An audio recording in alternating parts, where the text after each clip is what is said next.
जिसको हम बहुत ज़्यादा हल्के में लेते हैं और वही आगे नंबर कटने का कारण बन सकते हैं। यही है बच्चों सफलता का सबसे बड़ा की पॉइंट। हजारों की संख्या में बच्चे हैं जिनका एक भी ऑब्जेक्टिव गलत नहीं होता है।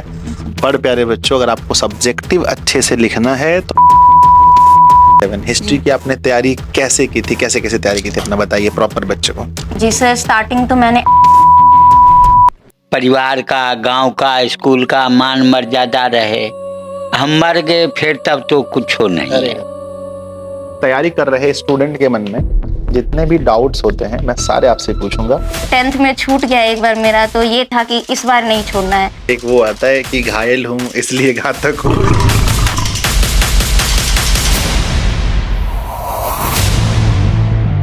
सोना तो चाहता हूं मैं भी बड़े आराम से, पर मेरे सपने मुझे सोने नहीं देते हैं। नमस्ते जी, आप सभी का स्वागत है दिशा ऑनलाइन क्लासेस के इस प्यारे से इंटरव्यू में। आप इसे इंटरव्यू बोलो, पॉडकास्ट बोलो, जो भी बोल सकते हो। प्यारे बच्चों, ये आर्ट्स के स्टूडेंट के लिए स्पेशली, जो बच्चे आर्ट्स की तैयारी कर रहे हैं और जिनका बोर्ड एग्जाम 2027 में है, आप सभी को निशु का ये पूरा इंटरव्यू बहुत अच्छे से देखना चाहिए। आप किसी क्लास को देखने में 1 घंटे देते हैं, 25-30 मिनट का ये इंटरव्यू होने वाला है, पर ये इंटरव्यू आपकी रिजल्ट को 100% बदल सकता है अगर आपके अंदर काबिलियत है चीज़ों को सुन करके अपने जीवन में अप्लाई करने का। तो चलिए हम एक प्यारे से इंटरव्यू की शुरुआत करते हैं। निशु, कैसे हो आप? जी सर, मैं बहुत अच्छी हूँ। प्लीज माइक ऊपर करके बोलना है। जी तो निशु, आप पहले बताइए कि आपने बोर्ड एग्जाम 2026 में जी सर। 12th आर्ट से आपने एग्जाम दिया है, आपने कुल कितना अंक प्राप्त किया? आपका स्टेट में कौन सा रैंक है, जिले में कौन सा रैंक है? जी सर, 2026 के इंटरमीडिएट की वार्षिक परीक्षा में मैंने कला संकाय से 477 अंक प्राप्त किए। मुझे पूरे राज्य में तीसरा स्थान और दरभंगा जिले में प्रथम स्थान प्राप्त हुआ है। तो बच्चों ये है, अपने बारे में कुछ और बता सकते हैं? जी सर, जैसे कि आपने बताया, मेरा नाम निशु कुमारी है। मेरे पिताजी का नाम श्री शुवेश तिवारी है, जो कि एक साधारण किसान है। मेरी माताजी का नाम श्रीमती रूबी देवी है, जो कि एक आंगनवाड़ी सेविका हैं। मैंने शुरू से ही अपनी पढ़ाई अपनी नानी के यहाँ रह के की है। मैंने अपनी 10वीं की परीक्षा भी यहीं से दी थी और मैंने अपनी 12वीं की परीक्षा भी यहीं से दी है सर। निशु, मुझे जानकर बहुत ही ये आश्चर्य हुआ कि आपके मैट्रिक और इंटर दोनों में सेम मार्क्स आए हैं। जी सर। ये जो बहुत कम बच्चों के साथ कभी ऐसा हुआ होगा कि मैट्रिक और इंटर दोनों में सेम मार्क्स आपके आए हैं, है ना? जी। हम आपसे बहुत सारे सवाल पूछेंगे, जो बच्चे आपको सुनेंगे उसको उससे बहुत बेनिफिट होगा। उनके मन में, एक तैयारी कर रहे स्टूडेंट के मन में जितने भी डाउट्स होते हैं मैं सारे आपसे पूछूंगा। पर पहले प्यारे बच्चों, कहते हैं ना, अभी निशु को मैंने बोला निशु मम्मी कहाँ है, तो उन्होंने बोला सर मैं तो नानी के यहाँ रहती हूँ। मैंने बोला नानी तो मम्मी की भी मम्मी है ना? तो अभी मेरे साथ हैं निशु के नाना जी और नानी जी। तो पहले इनसे जानते हैं। नमस्ते नाना जी, बताइए आप कैसे हैं? हम बिल्कुल खुश हैं, आप लोगों के जरिए बहुत खुश हैं। ऊपर वालों की कृपा से पूरे गांव में खुशी है, जिला में खुशी है, स्कूल में खुशी है। अब इससे बढ़ के कितना खुशी चाहिए। बहुत खुशी। बिल्कुल नाना जी, आपकी नतनी जो है जी, वो पूरे राज्य में, बिहार, मतलब हो सकता है दरभंगा से बैठ के हम बिहार के बारे में नहीं सोच पाए। मैं भी जब कटिहार पूर्णिया में रहता हूँ नहीं चलता पता, पर मैं भी घूम रहा हूँ। बिहार जी, बहुत बड़ा है जी, कितने गांव हैं, कितने शहर हैं बिहार में ज्यादा बड़ा है। जी, पर उसमें इतना बड़ा रैंक हासिल किया है। तो अपनी नतनी के बारे में आप क्या कहेंगे? नतनी के बारे में हमसे तो जो जहाँ तक होगा कोशिश करेंगे, आगे ले चलेंगे इसको, जिससे कि परिवार का, गांव का, स्कूल का मान मर्यादा रहे। हम मर गए फिर तब तो कुछ हो नहीं है। नाना जी अभी मरने की बात कर रहे हैं। अरे अभी नहीं मरना है, अभी तो और सफल होते हुए देखना है नतनी को आपको, है ना? हमारा इच्छा है जे इस गरीब परिवार में एक अधिकारी के पोस्ट पर। एक बच्ची, हाँ, जी एक जी अधिकारी जी बनना, जी, ठीक है। हमारा ये इच्छा है। और ये तो निशु अपने मेहनत से और भगवान की कृपा जी अगर जी रही जी, तो ये जरूर होगा, ना पॉसिबल होगा। इसके लिए चाहे हमें जो दिक्कत उठाना पड़ेगा, जमीन बेचना पड़ेगा, तो वो भी हम कर अरे दें। जमीन नहीं बेचना है ना। चलिए, तो निशु कैसी रही है, जैसे कि पढ़ाई को छोड़ के हम बात करें, घर में जो है इनका बचपन कैसे बीता? आपने बताया बचपन से यहीं रही है। जी, कभी किसी के साथ कोई झंझट नहीं हुआ और पढ़ाई लिखाई के सिवा कोई दूसरी चीज इसको नजर नहीं आया। जी आप अभी कह रहे थे कि कभी भी मैं मना कर देता हूँ। हाँ, मैं मना करता था, ज्यादा देर पढ़ने से, कहे गरीब आदमी का बचिया है, तू कहीं दिमाग उमाग करे कर गया तो हमें भारी मुश्किल होगा, हम रोकते थे। लॉजिक देते जी हैं। जी जी जी तो नोना जी, जैसे यहाँ पर निशु के साथ में उनके भाई भी रहते हैं, जी। है ना? तो मतलब क्या ऐसा था कि सीन की वो वहाँ मुजफ्फरपुर में घर था, फिर वो यहाँ दरभंगा आके बच्चों को रहना पड़ा, ऐसा क्या था? सर, वहाँ पर पढ़ाई लिखाई का कोई साधन नहीं था। हम जैसे मर्यादा शिक्षित परिवार में रहे, वहाँ असुविधा देखे, और उसमें भी प्रॉब्लम था कि इसकी मम्मी आंगनबाड़ी, घर से और आय से घर, बच्चों को देख रेख करने वाला कोई नहीं था। फिर हम तीनों बच्चों को यहीं पर ले आए, यहीं पर पाले पोसे, पहला से लेकर के अभी तक। मतलब यहीं पर रहकर पढ़ाई जी की? जी जी। लोग तो कहता है कि इनकी ही लड़का लड़की हाँ, है, बिल्कुल कोई नहीं कहता है नाती नतनी है। बिल्कुल बिल्कुल, है ना? जिसको नहीं पता है वो चीज तो वो बता भी नहीं जी पाएगा, जी जी जी। है ना? तो आपकी ये इच्छा है कि ये आगे पढ़ लिख करके अधिकारी बने, अधिकारी। है ना? जी जरूर। जी हमारा भी आशीर्वाद है, हमारी भी शुभकामनाएं है कि बच्ची ये कर सके, है ना? जी। चलिए, नानी जी हमारे साथ हैं। नमस्ते नानी, कैसे हैं आप? तो नतनी इतना अच्छा कर पाई, अब नतनी के बारे में क्या कहना चाहेंगे आप? अब आगे का जो कारोबार है वो उसमें सफल हो। हाँ, आगे भी अपनी पढ़ाई में पढ़ाई अच्छा में, कर हाँ। पाए। ठीक है। तो जैसे जो लड़कियां होती हैं उनका पढ़ाई लिखाई के अलावा घर का काम काज भी होते हैं, है ना? खाना बनाना, झाड़ू उसका वाड़ू, बोझ इसके ऊपर कुछ नहीं है कुछ भी नहीं है? ना। अपना इच्छा हुआ तो कुछ किया, नहीं होते कोई। ऐसा नहीं कि बोलते थे निशु ये खाना बना दो, ये कर दो, नहीं कर दो? नहीं नहीं, वो नहीं, अपने मर्जी से जो इच्छा होता है वो कर लेती है। प्यारे बच्चों, मैं तो यही बोलूंगा, भगवान हर बच्चे को ऐसा ही नाना जी और ऐसी नानी जी मिले, है ना, ताकि वो बच्चे अच्छे से पढ़ कोई पाए। इसके लिए दबाव नहीं है जो अच्छा। हाँ तुम ही काम करो चाहे कुछ। पढ़ाई के ऊपर देखते हैं, जो इसको ज्यादा है तो हम छोड़ देते हैं जो अपना पढ़ाई करो। रिजल्ट आने के बाद मम्मी जी आई थी यहाँ पर? हाँ हाँ, आई थी। अच्छा, हाँ बहुत खुशी हुई। हाँ, तो खुश बराबर आती है, अच्छा, बराबर महीना में 1 बार 2 बार आ जाती है। तो निशु, जैसे 10th में आपके 470 मार्क्स आए जी थे, सर। तो आपको वेरिफिकेशन का कॉल आया था। जी अमूमन ऐसा देखा जाता है कि जिन बच्चों का मार्क्स 10th में बहुत अच्छा आता है वो जी बच्चे साइंस स्ट्रीम चूज करते हैं, जी सर। है ना? तो आपका ये आर्ट्स स्ट्रीम चूज करना क्या कारण था? जी सर, मुझे भी बहुत से लोगों ने ऐसा बताया कि साइंस ले लो, अच्छे मार्क्स आए 10th में तो हो जाएगा। लेकिन सर मेरा कहीं न कहीं मैंने शुरू से ही सोच रखा था कि आगे, जैसे कि सर मैंने बताया कि सिविल सर्विसेज़ में जाना है, तो मैंने सिलेबस भी देखे तो मुझे लगभग ऐसा लगा कि जो अभी पढ़ना है वो मुझे आगे भी जाके पढ़ना पड़ेगा। इसलिए मैंने सोचा कि अभी से शुरू कर दूँ तो हेल्प भी आगे हो जाएगी। हाँ, जैसे आपके कौन-कौन से सब्जेक्ट थे 12th में? जी सर, मेरे हिंदी, इंग्लिश, लैंग्वेज पेपर और इसके अलावा सर पॉलिटिकल साइंस, ज्योग्राफी और हिस्ट्री। अच्छा, ये आपके जी सब्जेक्ट सर। है ना? मैंने सुना एक्स्ट्रा में भी कुछ था जी? जी सर, एडिशनल में मैथ्स था। मैथ था। जी। तो ये आर्ट्स चुनने के बाद एडिशनल में मैथ रखना, ये कहाँ से आया दिमाग में? सर एक तो पहले मुझे इंटरेस्ट था, जब सारे सब्जेक्ट से मैं बोर हो जाती हूँ तो मैथ्स बनाना शुरू कर देती हूँ, नींद भी आए तो मैथ को देख के नींद ही भाग जाता है। और इसके अलावा सर जैसे कि हमारा यूपीएससी का सिलेबस है तो प्री में होता है हमारा सीसेट का पेपर, तो उसमें मुझे हेल्प हो जाएगी इसलिए सर। अच्छा, तो मैथ्स में कितने मार्क्स आए? 84 है सर। वाह, गजब! आर्ट्स के स्टूडेंट भाई 84 मैथ्स में लेकर आ रहे हैं, ये बहुत बड़ी बात है।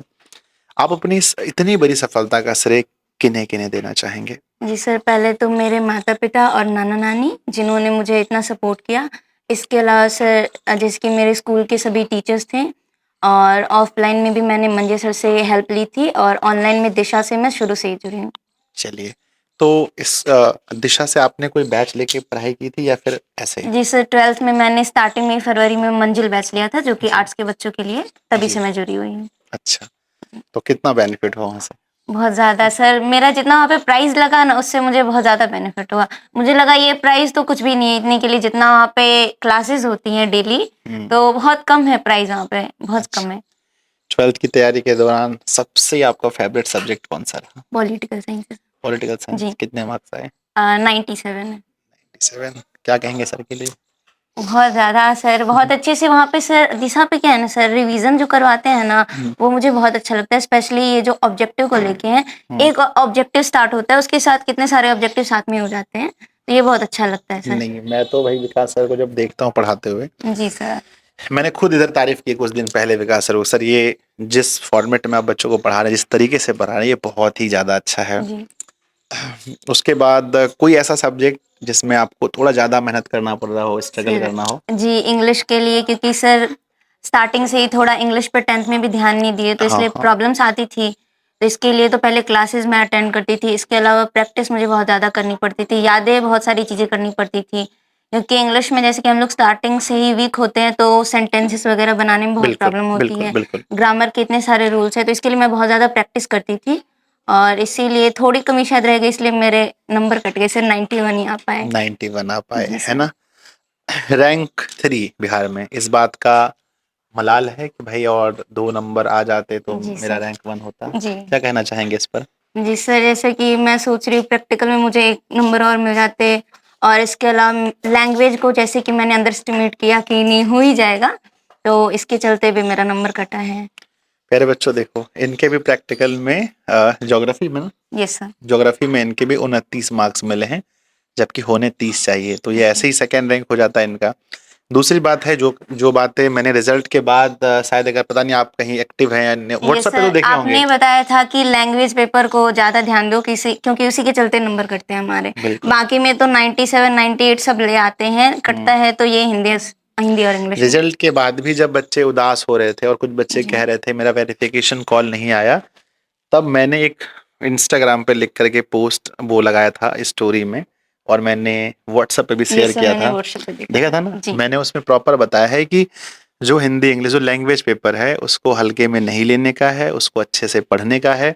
और इस बार के भी जो बच्चे हैं, मैं आप लोगों से हाथ जोड़कर विनती करता हूँ भाई, कि आप इन दोनों पेपर को हल्के में मत लीजिए, है ना? बच्चों को लगता है निबंध ही तो है, लिख देंगे, यस सर। पत्र लेखन ही तो है, बचपन से लिखते हैं, पत्र लिख देंगे। लेकिन नंबर सर हाँ, वहीं पे कटते हैं। नंबर। ऑब्जेक्टिव तो सभी 50 में 50 से ही कर हाँ। लेते हैं, मेन तो लिखने की शैली को लेके नंबर कटता है सर। जी, तो उस पर विशेष ध्यान बच्चों आपको देना है। बाकी हम अभी हर सब्जेक्ट के बारे में पूछेंगे, है ना? तो चलिए अब हम एक-एक सब्जेक्ट के बारे में हम आपसे बात करते हैं। पहला सब्जेक्ट हिस्ट्री लेते हैं। जी हिस्ट्री में आपने कुल कितने अंक प्राप्त किए सर, हैं? 97। 97। हिस्ट्री जी। की आपने तैयारी कैसे की थी? कैसे-कैसे तैयारी की थी? अपना बताइए प्रॉपर बच्चे को। जी सर, स्टार्टिंग तो मैंने एनसीईआरटी बुक से करी। पहले मैंने लाइन बाय लाइन बुक्स पढ़ी। इसके अलावा सर, जैसे कि मैं दिशा से जुड़ी थी, तो हमारा वहाँ पे ओल्ड कोर्स दिया रहता है। तो मैंने स्टार्टिंग में कोर्स शुरू होने से पहले अपना पूरा कोर्स खत्म कर लिया था, वो ओल्ड कोर्स किसका? लेके। हिस्ट्री का? जी। स्टार्टिंग मैंने हिस्ट्री से ही करा था, तो क्योंकि उसमें बहुत सारी चीज़ें ऐसी लगती है कि मैंने पहले से पढ़ रखा है, तो वहीं से करा। ओल्ड कोर्स था, हाँ, फिर हाँ। मैंने सारा वीडियो वहीं से ख़त्म करा, पूरा लेक्चर देख के। इसके अलावा सर मैंने खुद ही लाइन बाय लाइन नोट्स बनाए, फिर क्वेश्चन आंसर करा, और फिर ऐसे ही। तो जब आप जैसा आप बता रहे हैं कि आप ओल्ड से पढ़ाई आपने किया, जी। तो जब आप हिस्ट्री पढ़ रहे थे तो कोई और सब्जेक्ट नहीं पढ़ रहे थे? नो हिस्ट्री को ही पढ़ सर। रहे थे? जी, पहले जैसे मेरा था कि पहले हिस्ट्री पूरा खत्म, तीनों हिस्ट्री है, हाँ, हाँ। तीनों को पहले खत्म कर लेना, उसके बाद ही दूसरा सब्जेक्ट देखेंगे। अच्छा, जी। तो जो सर ने पढ़ाया था मतलब नए वर्ष में और पुराने में कोई डिफरेंट नहीं था? नो सर, मतलब दोनों मुझे इक्वल, दोनों ही अच्छे थे, दोनों में अच्छे से इजीली सर समझ आ जाता है। दिशा पे सर यही अच्छा लगता है मुझे कि बहुत ज़्यादा एक्सप्लेन करके बहुत सारी चीज़ें बता देते हैं, और इजीली सर याद भी हो जाता है। मतलब वीडियो देख के आधी चीज़ें याद हो जाती है। अच्छा, मनीष सर के लिए क्या कहना चाहेंगे आप? जी सर का भी समझाने का तरीका जो है सर, क्वेश्चन आंसर ज़्यादातर मुझे सुन के याद हो जाते थे। सर जैसे कि क्वेश्चन करवा रहे हैं, मैंने पहले ही ओल्ड कोर्स से ही सारे क्वेश्चंस कर लिए थे, यहाँ तक कि क्रैश कोर्स भी मैंने ओल्ड कोर्स से कंप्लीट कर लिया था। और इसके बाद सर जैसे ही डेली क्लासेस होती थी, तो मैं थोड़ा लेट जुड़ती थी और फिर 2x पे देखती थी। अच्छा, ये जी। तरीका था ना। जी सर। वैसे लेकिन सर लाइव में जुड़ते थे। लाइव में जुड़ती थी जब आधा क्लास खत्म हो जाए तब। अच्छा, जी, उसके बाद मैं 2x पे चलाती थी फिर देखती थी। मतलब बहुत सारे बच्चों से मैंने पूछा, वो रिकॉर्डेड ज्यादा देखते थे, और जी। आपने तो रिकॉर्ड देख के पहले कंप्लीट कर ही जी लिया सर। था, यानी आप भी रिकॉर्डेड ज्यादा देखते थे, है जी। ना। पर लाइव में भी जुड़ते थे जी सर। और 2x को उसको देख लेते थे। हाँ। अब दूसरा सब्जेक्ट है ज्योग्राफी, जी। है ना। आपने इसकी तैयारी कैसे की, और बताइए ज्योग्राफी में आपने क्या किया जो इतना अच्छा अंक आ गया। ज्योग्राफी में सर मेरा 98 है। हाँ। इसमें मेरा एक ऑब्जेक्टिव गलत हो गया और एक प्रैक्टिकल में कट गया मेरा। अच्छा। तो सर ज्योग्राफी में भी मुझे थोड़ी प्रॉब्लम्स आती थी। ये जो मैप वगैरह का वर्क है स्टार्टिंग से मुझे बहुत प्रॉब्लम आई है, और लास्ट में भी मैंने मतलब सर मैंने मैप को स्किप ही कर दिया क्योंकि मेरे से नहीं हो पाया। फिर मैंने ज़्यादातर सर उसमें मैंने पहले एनसीईआरटी बुक्स पढ़ी। इसके अलावा सर मतलब ऑफलाइन के जो सर है वो मतलब बहुत ज़्यादा हेल्प किए, और ऑनलाइन में तो बाबुल सर पूरा पढ़ाते। लास्ट में भी उन्होंने स्थान और ये सर जितना भी है सर पूरा करवा दिया था, तो पूरा क्लियर हो गया था। अरे वो तो भाई ऐसे और क्या सर सबसे इजी पेपर ज्योग्राफी का ही गया था। अच्छा, सबसे सबसे इजी। इजी मतलब ऐसा लग रहा था उसमें सारा क्वेश्चन आ रहा है। लॉन्ग में सर 6 क्वेश्चन होते हैं, 5 क्वेश्चन मुझे आ रहे थे। एक था मैप वाला जो कि मैंने पढ़ा ही नहीं था। हाँ। और हिस्ट्री का भी इस बार एक बहुत अच्छा पेपर गया था। तो ओवरऑल मतलब बहुत अच्छा गया जी ना। सर, हिस्ट्री में इस बार क्या हुआ ना, पूरा एनसीईआरटी से पूछा था। तो जो बच्चे बुक्स को नहीं पढ़ते हैं उनको पढ़ना चाहिए क्योंकि पूरा अंदर अंदर से पूछा जाता है। तो बच्चों देखो, ये बहुत बड़ी बात है। मैंने चाहे चंद्रदीप से पूछा, मैं निशु से पूछ रहा हूँ, जिससे भी पूछ रहा हूँ, हर बच्चे कह रहे हैं भाई आपको अपने खुद से, यानी पेन लेकर के आपको खुद से पूरे बुक को पढ़ने चाहिए, एनसीईआरटी को। आपने अदर भी बुक पढ़ा एनसीईआरटी के अलावा? जी सर, रेफरेंस बुक मैंने ली थी, थोड़ा बहुत पढ़ा, पूरा नहीं कंप्लीट कर पाई। ठीक है। तो मेनली जो है एनसीईआरटी ये आपको जी। पढ़ना है बच्चों, और यही काम आज बच्चे नहीं कर रहे हैं, है ना। 5% भी बच्चे इस काम को नहीं कर रहे हैं। वो सोचते हैं हम वीडियो देख लें, हम क्वेश्चन बैंक लगा लें, मॉडल सेट कर लें, कहीं से भी क्वेश्चन रट लें, ऑब्जेक्टिव बन गया भाई, हम टॉपर क्यों नहीं बन रहे हैं। जी। ऑब्जेक्टिव 200 मतलब ऑब्जेक्टिव जितने भी हैं आपके, उतना सही करने वाले बच्चों की संख्या हजारों में है। जी सर, ऑब्जेक्टिव लगभग सभी बच्चे सही कर लेते सभी हैं। बच्चे, अरे 300-400 बच्चे तो वेरिफिकेशन में ही पहुंचते जी हैं। सर। जी। हजारों की संख्या में बच्चे हैं जिनका एक भी ऑब्जेक्टिव गलत नहीं होता है। पर प्यारे बच्चों, अगर आपको सब्जेक्टिव अच्छे से लिखना है तो आपको लाइन बाय लाइन पढ़ना ही पड़ेगा, ठीक है ना, बुक पढ़ना ही पड़ेगा। तो ऐसा ही इन्होंने किया, लाइन बाय लाइन पढ़ा। अब चलते हैं ये पॉलिटिकल साइंस के बारे में। जी सर। इसकी तैयारी आपने कैसे की, और बताइए। मैंने सुना 11th का भी बहुत बड़ा महत्व होता है उसमें। जी सर, 11th का बहुत ज़्यादा रहता है सर। एक है संविधान वाली बुक है, उससे बहुत ज़्यादा क्वेश्चन पूछे। ऑब्जेक्टिव में तो लगभग सर उसी से पूछा था, और इसलिए 11th में मैंने खुद से नोट्स बनाए थे। 11th में मैंने बैच ज्वाइन नहीं किया था, लेकिन मैंने खुद से ही बुक्स पढ़ी और नोट्स बना रखे थे। इसके अलावा सर 12th में भी मैंने फिर से रीड किया उसको, और इसके अलावा भी सर विकास सर ने दोबारा 2-3 बार लगभग बुक खत्म करवा बहुत, दिए वही थे। तो हम सुनना चाह रहे थे कि जी मैंने सर, सुना है 2-3 2-3 बार बार खत्म किया उनका, उन्होंने। जितनी बार सर ये एग्जाम होता था ना स्कूल में, हाफ ईयरली वगैरह, सर पूरा बुक ही खत्म करवा देते थे।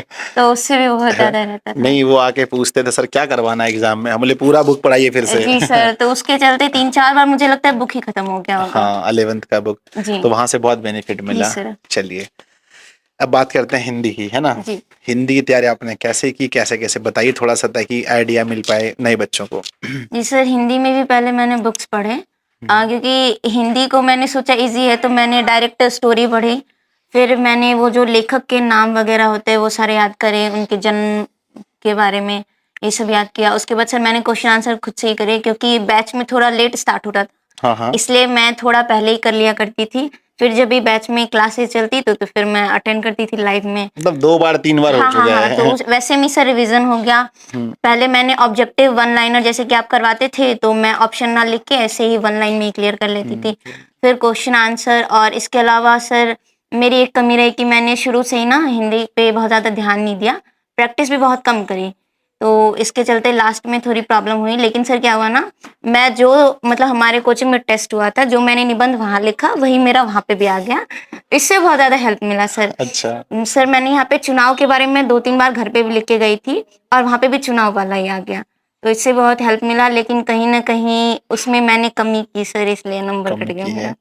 ठीक है, ठीक है। तो प्यारे बच्चों ध्यान दो, जिसको आप सबसे इजी समझते हैं वही कई बार रैंक गायब कर देता है ना। और अगर अगर अगर दोबारा आपको मौका मिले एग्जाम देने का, ऐसा तो जी। होगा नहीं, हम लोग बात करते हैं, जी। तो आप हिंदी में क्या ऐसा करेंगे जो आप फिर रैंक बना जाएगा? हिंदी में सर प्रैक्टिस मुझे करनी चाहिए थी, मैंने हिंदी में बहुत कम प्रैक्टिस करी थी। और इसके अलावा सर प्रैक्टिस मतलब ऑब्जेक्टिव या सब्जेक्टिव का? सब्जेक्टिव का सर, ऑब्जेक्टिव तो मेरे सारे सही हुए थे क्योंकि उसको याद करना होता है। मेन होता है ना, टीचर्स ये ढूंढते हैं कितनी अच्छी तरीके से हम वहाँ पे सब कुछ लिख पाते हैं, उनको समझा पाते हैं। मेन सर वहाँ पे वेरिफिकेशन में जैसे कि मैं गई तो मुझे सबसे ज्यादा दिक्कत हिंदी में हो रही थी, क्योंकि हिंदी में बहुत ही मैम अंदर अंदर से पूछ रही थी कि कैसे क्या हुआ, इससे क्या प्रभाव पड़ता है, हमारे समाज पे इससे क्या देखने की, जैसे कि बहुत सारी कहानियां हैं सर, जैसे कि ये सिपाही की माँ वगैरह है। तो मैम ने ऐसे ही पूछा, तो मैम बोल रही है कि नहीं हिंदी पे ध्यान नहीं दियो इसलिए ऐसा लग रहा है, तो पढ़ती तो और अच्छा होता। और सर इसलिए सर मेरे नंबर भी कट गए।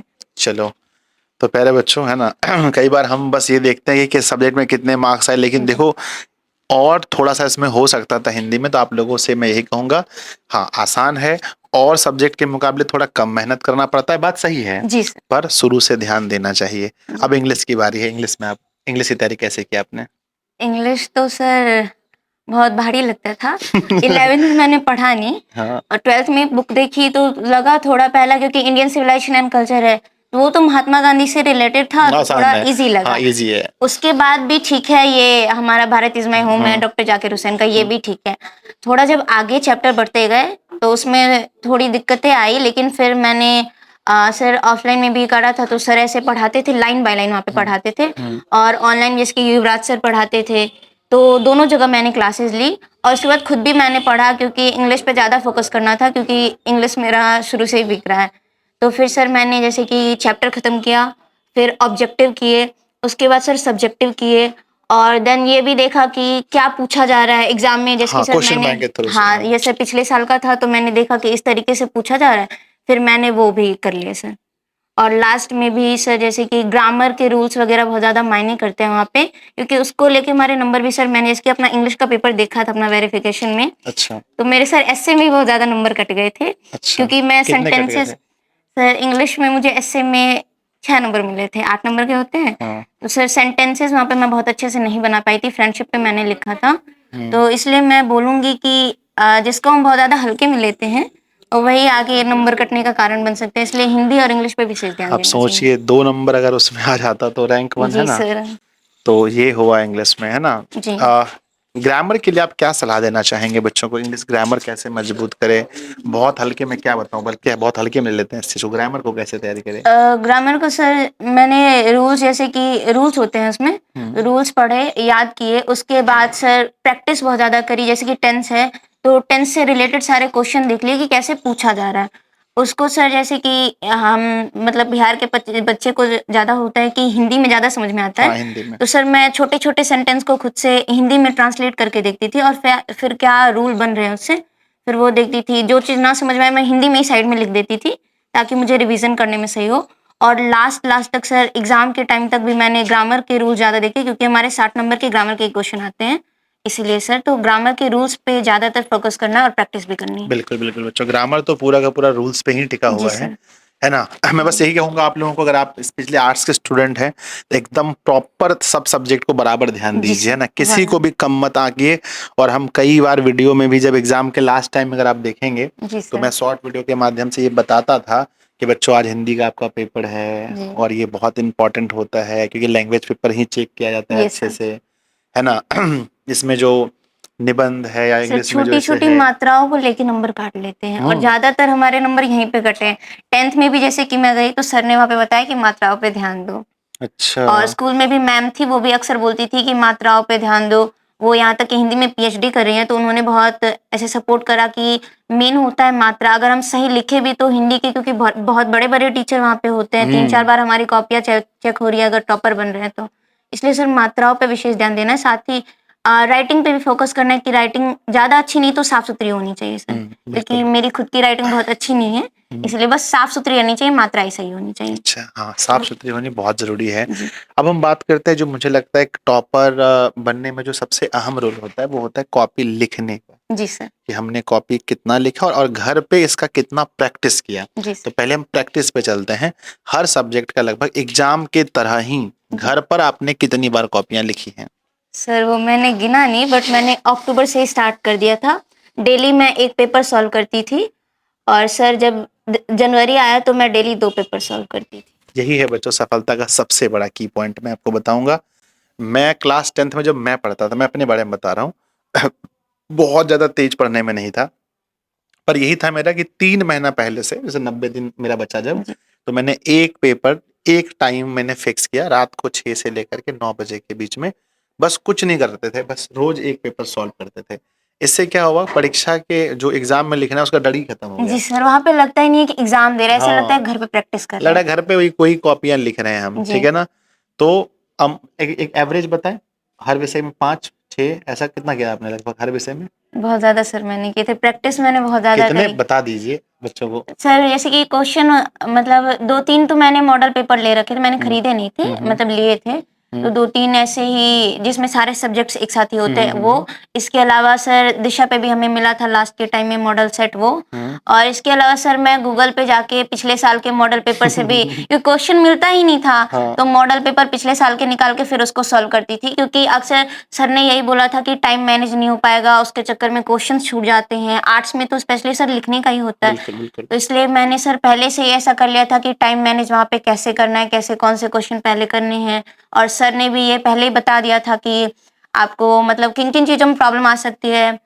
तो इसलिए सर मैंने कॉपी लिखने पे बहुत ज़्यादा फोकस किया, क्योंकि वहाँ पे टीचर्स को ये नहीं पता होता कि हमें कितनी चीज़ें आ रही हैं, क्योंकि कॉपी में जो हमने लिखा है उसी को लेके सर जज करते हैं वहाँ पे। चलिए बच्चे देखो पूछते हैं सर टॉपर क्या अलग करते हैं, आप देखिए क्या अलग करते हैं। नॉर्मल बच्चे एक सेट जो बिहार बोर्ड जारी करती है मॉडल पेपर वो नहीं बनाते हैं, उसके भी सब्जेक्टिव क्वेश्चन को खुद से नहीं लिखते हैं। और यहाँ पर एक ऐसी बच्ची है जो ढूंढ रही है ना, पड़ोस से, अपने दोस्त थे, इंटरनेट पे जाके सर्च मार रही है, भाई कोई नया मॉडल पेपर मिल जाए मैं उसको सॉल्व करूं। ये होता है दोनों में डिफरेंस। जिस दिन आपके अंदर इतना इस लेवल का डेडिकेशन आ जाएगा ना, तो फिर अगली बार इस चेयर पर आप बैठे रहोगे, है ना। तो आपने बहुत प्रैक्टिस की है ना। जी सर, बहुत अब ज़्यादा। आता है भाई कॉपी लिखने का तरीका, आपने एग्जाम हॉल में कॉपी कैसे लिखा। और मैंने एक वीडियो बनाया था, उसमें मैंने 3-4 फॉर्मेट बताए थे। जी सर। क्या आपने उस वीडियो को देखा था? यस सर, मैंने उस देखा। वीडियो से किस फॉर्मेट को आपने अप्लाई किया था? सर वो जो 3 स्टेप वाला था ना, हाँ जैसे हाँ। कि पहले हमें क्वेश्चन की भूमिका लिखनी है कि इस हाँ क्वेश्चन के बारे में मुझे क्या पता है, नहीं, स्टार्टिंग में पहले शॉर्ट ये में। बताइए बीच में क्या लिखना था, कैसे बीच में लिखा जी आपने सर, बीच प्रश्न? में तो सर पॉइंट वाइज लिखा। जैसे और होता है प्रश्नोत्तर संख्या या प्रश्न संख्या, हाँ कैसे सर, लिखा? बीच में मैंने पहले लिखा प्रश्नोत्तर संख्या इतना, हम्म, और फिर सर नीचे स्टार्ट करा, जैसे कि मान लीजिए सर हमारा हिस्ट्री में ले ले तो सर मैंने करा था ये, हमारा था ये, सर वंश और जाति में अंतर था। हम्म, नो सर, सॉरी, वर्ण वाला और जाति में अंतर था। हम्म, तो सर मैंने ये अंतर लिखना था, तो मैंने लिख दिया कि वर्ण और जाति में अंतर इस प्रकार है। फिर मैंने 2 कॉलम बनाए, इधर वर्ण और इधर जाति, और फिर पॉइंट वाइज लिखना शुरू किया कि वर्ण ये है, जाति ये है, और फिर एग्जाम्पल भी साथ में दिए। और फिर मैंने लास्ट में ये भी लिख दिया कि वर्ण व्यवस्था हमारे ऋग्वैदिक काल में ज़्यादातर प्रचलित रही थी, और इसके बारे में यहाँ पे बताया। तो सर मेरा वहाँ पे क्या था, मेरे क्वेश्चंस में मैं कॉपी भी दिखा सकती हूँ। मेरा ये है कि अगर मेरे पास टाइम बच रहा है तो मेरे को उस चीज़ के बारे में जो भी पता है मैं लास्ट में ऐड कर देती हूँ, अगर मेरे पास जगह बच रहा है तो। और सर बाकी ऐसे मैं पॉइंट वाइज ज़्यादातर लिखती थी, लास्ट में एक छोटा सा निष्कर्ष भी जोड़ देती थी कि इससे मतलब कि ऐसा इफेक्ट पड़ा या कुछ। वाह, यही तो है, यही चीज है जो नॉर्मल कॉपी से आपको अलग बनाता था। आपने सिंगल कलर पेन से यूज किया डबल? Double sir. डबल। इसके लिए सर शुरू से ही, क्योंकि आपने बताया था पिछले साल वो साकिब सा रहे थे, हाँ हाँ। तो उन्होंने बताया कि सर मैनेज नहीं हो पाता है टाइम उसके चक्कर में, लेकिन मैंने इतनी प्रैक्टिस कर ली थी कि सारे पेपर में मेरे आधे घंटे बच जाते थे, यहाँ तक कि ज्योग्राफी में तो 1 घंटे बच गए सर। तो आपने इंटरव्यू देखे थे साकिब? जी सर, मैंने देखा था उनका। उन्होंने बताया कि उन्होंने पहले दिन यूज करा, लेकिन उनको लगा कि टाइम मैनेज नहीं हो रहा है, तो इसके बाद उन्होंने ब्लू पेन से ही पूरा किया था। लेकिन सर मेरा स्टार्टिंग से ही मैं ऐसे लेके चल रही थी, हो जाएगा मेरे से, और मैंने बहुत ज़्यादा प्रैक्टिस भी की, हो गया सर। दोनों पेन से मैंने यूज किया था। अच्छा, दोनों यूज किया और आपका हो भी गया। जी। तो इसमें इम्पोर्टेंट है भाई प्रैक्टिस का, जिनका जी प्रैक्टिस है वो कर ले। जी सर। आपने अपने खुद के नोट्स बनाए, सेल्फ नोट्स यस सर। बनाए थे? जी आपको एक टाइम टेबल से पढ़ते थे घर पे या फिर कुछ ऐसा क्या था, कैसे पढ़ते थे? सर, टाइम टेबल तो मैंने बहुत बार बनाए, लेकिन फॉलो नहीं हो पाते थे। इसलिए सर लास्ट में आके मैंने क्या था कि सुबह उठी, ऐसे मैंने लिख लिया कि आज ये चीज़ कंप्लीट करना है, और फिर उसी के अकॉर्डिंग करती थी। ठीक है, ये वाला ज्यादातर टॉपर बच्चों का यही जी मैंने सर। देखा है। बचपन कैसा रहा है आपका पढ़ाई में? सर अच्छा है, स्टार्टिंग में ही मेरे बहुत अच्छे नंबर आते थे, मैं अपने क्लास में टॉप भी रहती थी। अभी तक मेरे से कोई आगे नहीं जा पाए थे, पता नहीं क्यों सर। अरे मेरा भाई। स्टार्टिंग से ही ऐसा रहा है, टीचर्स भी बहुत पसंद करते थे, मेरे को सपोर्ट करते थे और बोलते थे कि हाँ आगे भी अच्छा जाएगा। अच्छा। और अभी भी मैं स्कूल गई थी तो सर बोले हम तो तुमको पहले से ही बोलते थे कि तुम्हारा जाएगा ही अच्छा। अच्छा, तो भाई दिशा को आपने क्यों चुना? सर दिशा को मैं पहले नहीं जानती थी, 10th में मैं गई थी टॉपर वेरिफिकेशन में, फिर मैंने आपको देखा तो मैं आपके बारे में फिर यूट्यूब पे देखी। अच्छा, 10th मुझे देखने के बाद? जी सर। कैसे? मैं तो कोई टी शर्ट भी नहीं पहनता हूँ, कैसे क्या नहीं पता सर, चला? ऐसा बच्चे भीड़ लगाते हैं ना तो उससे पता चल जाता है सर। तो फिर 10th तक मुझे इसके बारे में जानकारी अच्छा, नहीं थी बच्चों ने सर। भीड़ लिया था, आपने देखा भाई कौन है ये ना? जी जी, अच्छा। मैं वहाँ पे बैठी थी, मैंने देखा। फिर 10th के बाद 11th की बात आई तो मैंने आर्ट्स चुना, फिर मैंने सर्च किया आर्ट्स के लिए क्या, तो सर दिशा मेरे को पढ़ाने का तरीका टीचर्स का बहुत अच्छा लगा। तो आप मुझे ढूंढे ना, ये मास्टर कहाँ पढ़ा रहा है? हाँ तो आपका सर हिंदी और मैथ्स था। अच्छा, हिंदी और जी मैथ्स सर, था। तो इसके लिए सर दिशा से 11th में तो मैंने बैच नहीं लिया, 11th में खुद से ही सेल्फ स्टडी करी। जी जी। और 12th में फिर मैंने ये मंजिल बैच लिया था। स्टार्टिंग में मैं बैच लॉन्च करने का इंतजार कर रही थी कि बैच आएगा और मैं ले लूंगी। ये पहली आप मतलब पहले आप ऐसे स्टूडेंट हो, मैं जब भी पूछता हूँ दिशा से आपको कैसे ने बताया, कोई कहता है दोस्त ने, कोई बताया नहीं भाई नहीं, ने, और पहली बार सुन रहे टॉपर इसके वेरिफिकेशन में बाद देखे सर थे। मैं जैसे कि जुड़ी दिशा से, फिर हाँ। मैंने अपने फ्रेंड्स को बताया, टीचर ऑफलाइन में सर के पास जाती थी, सर को बताया कि सर यहाँ पे बहुत अच्छा पढ़ा रहे हैं, बैच ले लूं। सर बोले हाँ देख लो, अच्छे समझ में आ रहा है तो ले लो बैच। फिर मैं अपनी फ्रेंड्स लोगों को बताई तो उन लोगों ने बैच नहीं ले रखा था, लेकिन यूट्यूब पे जो क्लासेस चलती हाँ हाँ, थी क्वेश्चन आंसर तो फिर वगैरह। वो लोग भी जुड़ जाती थी। अच्छा, नहीं आपके दोस्त वगैरह ने जी पढ़ाई जी की है। चलिए, ये था सफर मतलब दिशा का ना। जी तो अब जो आगे तो आपने बता ही दिया कि भाई हमको, जी हाँ, तो आप क्या बताना चाहेंगे उन बच्चों के लिए जो 2027 में एग्जाम देने वाले हैं? शुरू से अगर आप कुछ उनको बताना चाहें, गाइड करना चाहें जी। 1-2 मिनट के अंदर, तो आप उन्हें गाइड कीजिए कि आप वो कैसे पढ़े, शुरू से बीच में कैसे पढ़े, किन किन बातों का ध्यान रखे, क्या गलती नहीं करे, ताकि वो भी आप कैसे टॉपर बन सके। सर पहले तो मैं बोलूंगी कि वो लाइन बाय लाइन बुक्स को पढ़े, क्योंकि बुक्स को बच्चे स्किप कर देते हैं, ये सोचते हैं कि टीचर्स तो पढ़ाई देंगे। बिल्कुल। लेकिन सर पहले उनको लाइन बाय लाइन, हमारे जैसे कि बीएससी जो है एनसीईआरटी को फॉलो करती है, जी। तो पहले वो line by line NCERT book follow करें। और इसके अलावा क्योंकि हमारा एग्जाम होता है फरवरी में 10th के या 12th के, तो ट्राई करें कि लास्ट मतलब सितंबर अक्टूबर लास्ट जाए तो नवंबर तक सिलेबस खत्म कर लेना है। बिल्कुल। और 2 से 3 महीने हमें लगातार रिवीजन और प्रैक्टिस करनी है सर।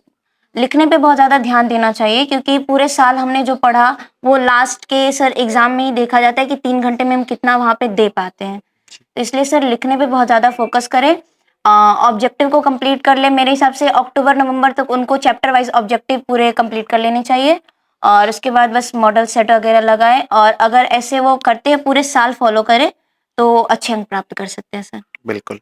और मतलब कंटिन्यू मतलब होना चाहिए पढ़ाई, होता जी है ना? सर, इसके लिए डिसिप्लिन्ड होना ज़रूरी है, कंसिस्टेंसी भी बहुत ज़्यादा ज़रूरी है सर। जी। ऐसा नहीं है कि आज मैंने 10 घंटे पढ़ लिया और कल मैं पढ़ूँ ही ना, तो ऐसा नहीं करना है। अगर सर मेरा भी था ना, कभी-कभी स्टार्टिंग में 6 से 8 घंटे ऐसे होते थे, कभी-कभी 3-4 घंटे भी होते थे, लेकिन डेली पढ़ना होता है सर। लास्ट में जनवरी। वो तो सर कोई टाइम ही फिक्स नहीं रहता था। सर जब भी नींद खुल जाता था ना रात को, यही रहता था कि 10th में छूट गया एक बार मेरा, तो ये था कि इस बार नहीं छोड़ना है, जाना ही है वेरिफिकेशन के लिए, टॉप लिस्ट में आना है। इसलिए जब भी नींद खुल जाए उठ जाती थी मैं। लास्ट के मंथ में मैंने अपना रूम भी अलग कर लिया था, मैं अकेले छत पे सोती थी और फिर जब भी मन होता था उठ के पढ़ने लगती थी। चलो जी, है ना, एक वो आता है कि घायल हूँ इसलिए घातक हूँ, है ना, तो 10th में यस सर। 10th में घायल थे, है ना? और सर मैंने हाँ आर्ट्स सेलेक्ट किया तो बहुत से लोगों ने ये भी बोला कि नहीं आ पाएगा अब उतना, तो इसके हाँ लिए हाँ भी हाँ, ये एक तो था होता है। जुनून की नहीं दिखाना है। बहुत सारे लोगों ने बोला कि नहीं कर पाओगी, ये उतने नंबर अब कहाँ से आ पाएंगे, तो अरे, इसके लिए लेकिन भी एक आपने था। फिर से वो ला दिया, है ना? जी सर। तो अंत में भाई, दिशा ऑनलाइन क्लासेस क्या है आपके लिए? अगर बताना हो, अगर कोई पूछे भाई क्या है दिशा ऑनलाइन क्लासेस, तो क्या बताएंगे आप? सर दिशा तो बहुत बड़ा सपोर्ट रहा। एक बोलते हैं ना, आ, छत को खड़े करने के लिए दीवार की जरूरत होती है, खंबे की जरूरत होती है, उसी तरीके से जितने भी एक स्टूडेंट के पीछे फैमिली के अलावा टीचर का बहुत बड़ा सपोर्ट रहता है, और वही मेरे लिए दिशा है। चलिए, तो प्यारे बच्चों, मैं क्या ही बताऊं, लगभग लगभग टॉपर की कहानी अगर आप सुनेंगे तो आपको बातें समझ में आ गई होंगी कि भाई सारे बुक्स को लाइन बाय लाइन पढ़िए, अपने नोट्स बनाइए, अधिक से अधिक अपने राइटिंग स्किल पर, कॉपी लिखने के तरीके पर काम कीजिए, प्रैक्टिस कीजिए, सेल्फ स्टडी अधिक से अधिक कीजिए। कमेंटबाजी करने से कुछ नहीं होने वाला है, सिर्फ कमेंट करेंगे, नोट्स दीजिए, ये कीजिए तो नहीं होने वाला है। खूब अच्छे से मेहनत कीजिए। हम आशा करते हैं कि आप इस इंटरव्यू से बहुत कुछ सीखेंगे, जैसा कि इन्होंने साकिब के इंटरव्यू से सीखा। आप लोग निशु दीदी के इंटरव्यू से सीखिए और नेक्स्ट 2027 में आप हमारे साथ बैठिए इंटरव्यू में। ये लक्ष्य रखिए। आपने ड्रीम कितने का रखा था? 480 प्लस, लेकिन 3 नंबर से छूट गया सर। 480 प्लस। तो भाई टॉपर बनना है तो 480 प्लस का ड्रीम रखिए, ठीक है ना। तो बाकी आप लोग कमेंट बॉक्स में लिखिएगा आपने यहाँ से क्या क्या सीखा और दीदी के लिए आप क्या कहना चाहते हैं। मिलते हैं फिर किसी अच्छे से इंटरव्यू में, तब तक के लिए आप पढ़ते रहिए, हंसते रहिए, मुस्कुराते रहिए।